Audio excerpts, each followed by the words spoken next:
আসসালামু আলাইকুম, সবাইকে স্বাগত জানাচ্ছি বিডিভিউজ ইনফোটেনমেন্টে। আপনাদের সঙ্গে আছি আমি শরফি দিবা।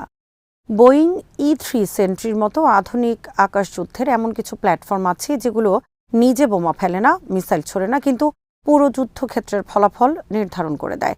E3 সেন্ট্রি সেই শ্রেণীর সবচেয়ে প্রভাবশালী বিমানগুলোর একটি। এটি মূলত একটি উড়ন্ত কমান্ড সেন্টার, একটি আকাশভিত্তিক নজরদারি নোড, একটি যুদ্ধক্ষেত্র ব্যবস্থাপনা প্ল্যাটফর্ম এবং একই সঙ্গে কৌশলগত সিদ্ধান্ত গ্রহণের কেন্দ্র। বাইরে থেকে এটি দেখতে একটি পরিবর্তিত বোয়িং 707 যাত্রীবাহী বিমানের মতো, কিন্তু এর মাথার উপর বসানো বিশাল গোলাকার রাডার ডমি এটিকে পৃথিবীর সবচেয়ে পরিচিত আওয়াক্স বিমানে পরিণত করেছে। আরও বিস্তারিত থাকছে ওয়াহিদ ফারুকীর প্রতিবেদনে।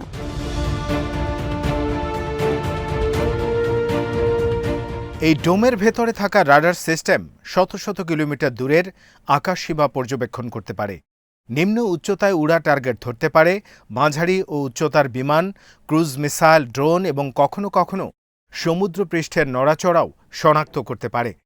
মার্কিন বিমান বাহিনীর তথ্য অনুযায়ী এর রাডার 250 মাইলেরও বেশি দূরত্বে নিম্ন উচ্চতার লক্ষ্য শনাক্ত করতে সক্ষম এবং আরও দূরে উচ্চ উচ্চতার লক্ষ্য ধরতে পারে।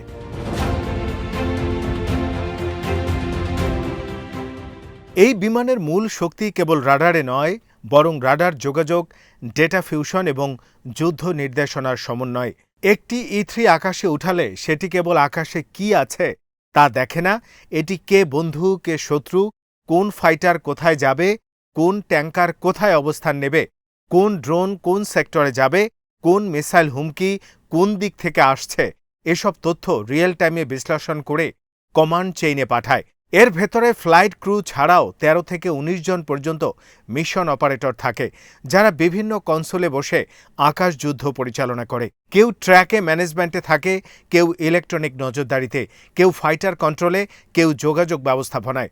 ফলে E3 আসলে একটি উড়ন্ত যুদ্ধকক্ষ।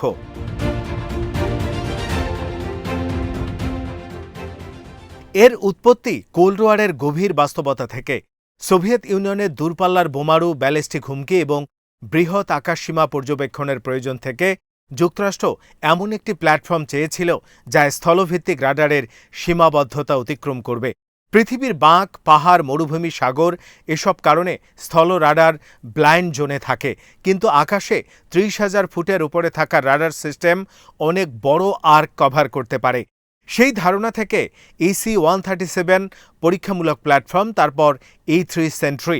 1977 সালে এটি আনুষ্ঠানিকভাবে সেবায় আসে। তখন থেকে Gulf War, Balkan, Afghanistan, Iraq, Syria প্রায় প্রতিটি বড় মার্কিন অভিযানে এটি ছিল কেন্দ্রে।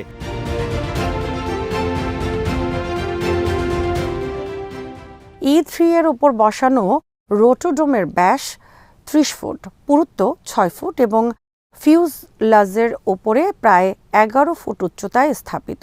ডোমটি ঘুরতে থাকে, ফলে 360 ডিগ্রি সার্ভেইলেন্স সম্ভব হয়। এই ঘূর্ণনশীল রাডার একটি স্থির আকাশচিত্র দেয় না, বরং প্রতি ঘূর্ণনে যুদ্ধক্ষেত্রের আপডেটেড ইলেকট্রনিক মানচিত্র তৈরি করে। আকাশে শতাধিক ফাইটার, ড্রোন, ট্যাঙ্কার, পরিবহন বিমান, মিসাইল, এমনকি ফ্রেন্ডলি হোস্টাইল ইন্টারফেসের সব একসঙ্গে পরিচালনা করা হয় এখান থেকে।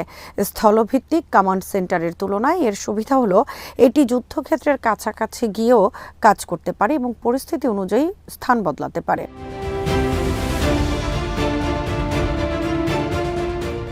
যুদ্ধক্ষেত্রে একটি বড় সমস্যা হলো পরিস্থিতি সম্পর্কে যথাযথ অবগত থাকা, কে কোথায় আছে তা জানা। আধুনিক যুদ্ধের সবচেয়ে বড় সুবিধা অস্ত্র নয়, তথ্য। E3 সেই তথ্যের কেন্দ্র। একটি F-15 বা F-16 ফাইটিং ফ্যালকন ফাইটার নিজস্ব রাডারে যতটুকু দেখতে পারে, E3 তার থেকে বহুগুণ বেশি দূর থেকে দেখতে পারে। ফলে ফাইটারগুলো নিজে রাডার চালু না করেও শত্রুর দিকে এগোতে পারে। এতে স্টেল সুবিধা না থাকলেও যান্ত্রিক নীরবতা বজায় রাখা যায়। অর্থাৎ E3 দূর থেকে বলে দেয় কোথায় শত্রু, কত উচ্চতায়, কোন গতিতে, কোন কোন থেকে আক্রমণ আসছে।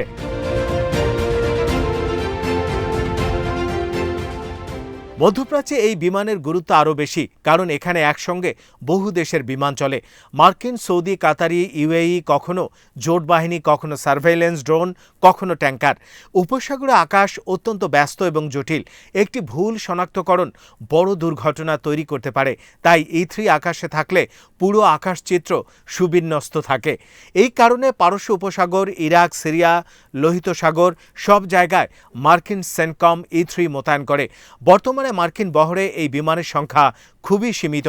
একসময় 30টির বেশি থাকলেও এখন এর কার্যকর বহর নেমে এসেছে প্রায় 16টির কাছাকাছি, এবং সেগুলোরও সবসময় সব বিমান ব্যবহার উপযোগী থাকে না। পুরনো বোয়িং 707 বায়ু কাঠামো, TF-33 ইঞ্জিন, রক্ষণাবেক্ষণের জটিলতা সব মিলিয়ে এগুলো বয়সজনিত চাপে রয়েছে। ফলে একটি বিমান হারানো মানে কেবল একটি বিমান ব্যবস্থা হারানো নয়, কর্মপন্থার সকল কৌশল ভেঙে যাওয়া।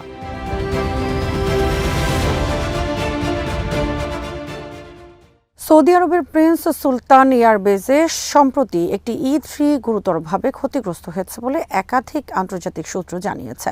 মার্কিন ও আরব কর্মকর্তাদের উদ্ধৃত করে বলা হয়েছে, ক্ষেপণাস্ত্র ও ড্রোন হামলায় বিমানটি মারাত্মকভাবে ক্ষতিগ্রস্ত হয়েছে। কিছু ছবিতে দেখা গেছে রোটোডম ভেঙে পড়েছে এবং বিমানের পেছনের অংশ মারাত্মকভাবে আঘাতপ্রাপ্ত। মার্কিন কর্তৃপক্ষ প্রথমে ড্যামেজড শব্দ ব্যবহার করলেও বিশ্লেষকদের অনেকে বলছেন এটি সম্ভবত অপারেশনাল রাইট অফ বা ব্যবহার অযোগ্য হতে পারে।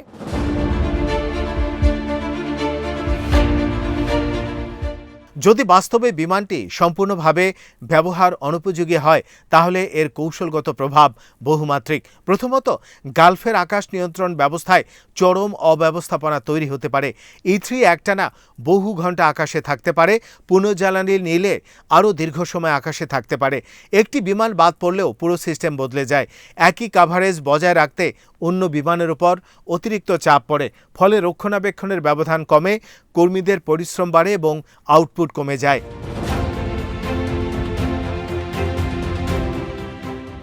দ্বিতীয়ত, ট্যাঙ্কার কোঅর্ডিনেশন ক্ষতিগ্রস্ত হবে। গালফ অঞ্চলে ট্যাঙ্কার ছাড়া মার্কিন ফাইটার অপারেশন কল্পনাই করা যায় না। দূরপাল্লা CAP mission, interception, escort, strike সব ট্যাঙ্কারের উপর নির্ভরশীল। E3 অনেক সময় ট্যাঙ্কারের ট্র্যাক চালাতে সাহায্য করে। কোন ফাইটার কখন রিফুয়েল করবে, কোন করিডোর খালি আছে, এসব পরিচালনায় অ্যাওয়াক্স বড় ভূমিকা রাখে।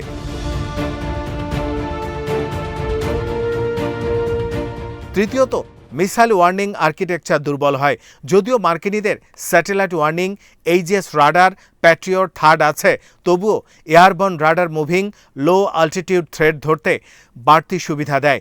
বিশেষত ক্রুজ মিসাইল ও লো ফ্লাইং ড্রোন ডিটেকশনের জন্য এয়ারবর্ন পার্সপেক্টিভ গুরুত্বপূর্ণ।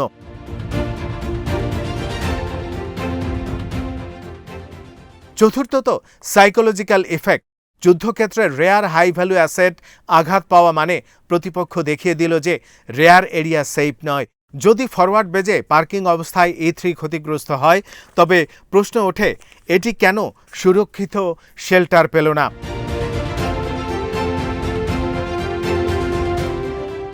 পঞ্চমত, কমান্ড টেম্পো কমে যায়। অ্যাওয়াক্স না থাকলে ফাইটার্স বেশি অটোনোমাস মুডে যেতে হয়। এতে ব্যবস্থাপনা জটিলতা বাড়ে। বড় স্ট্রাইক প্যাকেজ পরিচালনায় সেন্ট্রালাইজড এয়ারবর্ন কন্ট্রোলার না থাকলে যৌথ অপারেশনাল যোগ্যতা কমে যায়।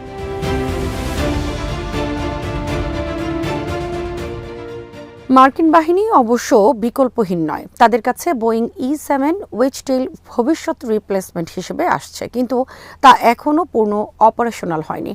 E7-এর উৎপাদন ঘাটতি রয়েছে এবং প্রতি ইউনিটের খরচ $700 মিলিয়ন বেশি হতে পারে। ফলে এখনই E3 ক্ষতিপূরণ করা কঠিন। তবে একথা নিঃসন্দেহে বলা যায়, ইরানের এই সফল অভিযানে মার্কিন বাহিনীকে যথেষ্ট মূল্য দিতে হয়েছে।